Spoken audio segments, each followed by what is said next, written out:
Smart Ahmednagar news. Solapur जिल्ह्यातील तालुका माळशिरस मौजे शिंदेवाडी येथील तलाठी कार्यालयाच्या शेजारील आईवळे कुटुंबातील घराच्या बाजूने जो रस्ता होता तो रस्ता नसून आता फक्त एक पाऊलवाट राहिली आहे। या रस्त्याने ये जा करणाऱ्या लोकांना रस्त्याची खूप अडचण होऊ लागली आहे। प्रत्येक वेळा ग्रामसभेत या रस्त्याचा विषय निघाला तरीही ग्रामपंचायत कुंभकर्ण झोपेचे सोंग घेत आहे व फक्त आश्वासन मिळत आहे ते बहुजन समाज आहे। त्यातच होलार समाजाचा मोठा समाजवर्ग आहे। होलार समाजातील आईवळे कुटुंबातील एक व्यक्ती मयत झाला आणि तिथे रस्ता छोटा असल्यामुळे त्या कुटुंबातील व्यक्तींची तसेच पाहुण्यांची मोठी गैरसोय झाली आहे। रस्त्याची अवस्था बिकट झाल्यामुळे मयत नेताना मोठी कसरत करावी लागली आहे। मेल्यावरही यातना सहन कराव्या लागत असतील आणि मेल्यानंतरही सुखाने जाता येत नसेल तर जगून काय उपयोग। या रस्त्याने मयत नेताना सर्व पाहुणे रावळे यांनी अक्षरशः शिंदेवाडी गावातील पुढाऱ्यांची काहीच ठेवली नाही असल्याच्या दुःखाच्या प्रसंगी पण आलेले सर्व पाहुणे रस्त्याच्या विषयावर बोलत होते आणि सर्वत्र एकच चर्चा होती की गाव पुढारी व प्रतिनिधी व्यक्ती खुर्चीला चिटकून बसले आहेत का, विकास कामावर कधी चर्चा करत आहेत का, गावात ज्या समस्या आहेत त्याला जबाबदार कोण, फक्त यांना पदच पाहिजे का। या रस्त्याने लहान मुले, महिला, ज्येष्ठ नागरिक यांना सरकारी रुग्णालयात खासगी रुग्णालयात जाण्यासाठी ये जा करावी लागते तसेच त्यासाठी मोठी गैरसोय व हाल होत आहे। त्याला जबाबदार कोण,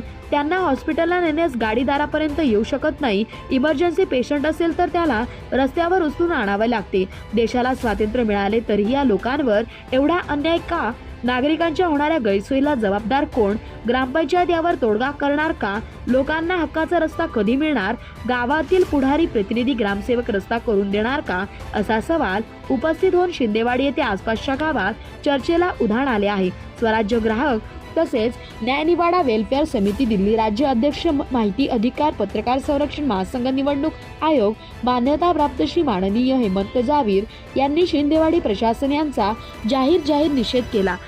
इंदापूर प्रतिनिधी राजू पाळेकर।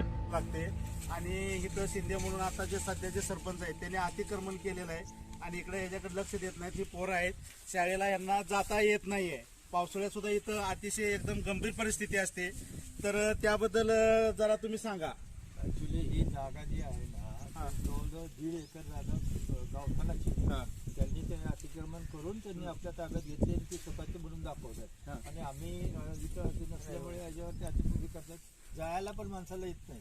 आता काल माझ्या पुतण्याचं हे झालं, मृत्यू झाला, त्याची बॉडी घेऊन जाण्याला आम्हाला तिथे त्रास झाला तरी पण किती वेळा कंप्लेंट केली तरी पण ते ऐकायला तयार नाही। आम्ही म्हणतो भांडण्यापेक्षा आपले व्यवस्थित पद्धतीने झाला तर बरं होईल। आता यांनी तर थोडं रायटिंग आमच्याकडे पुरावा आहे सर्वेचा घेतलेला, तू बोल। सगळ्यांचे सह्या घेऊन पत्र दिलेले आहे, माहितीच्या अधिकारात दिले।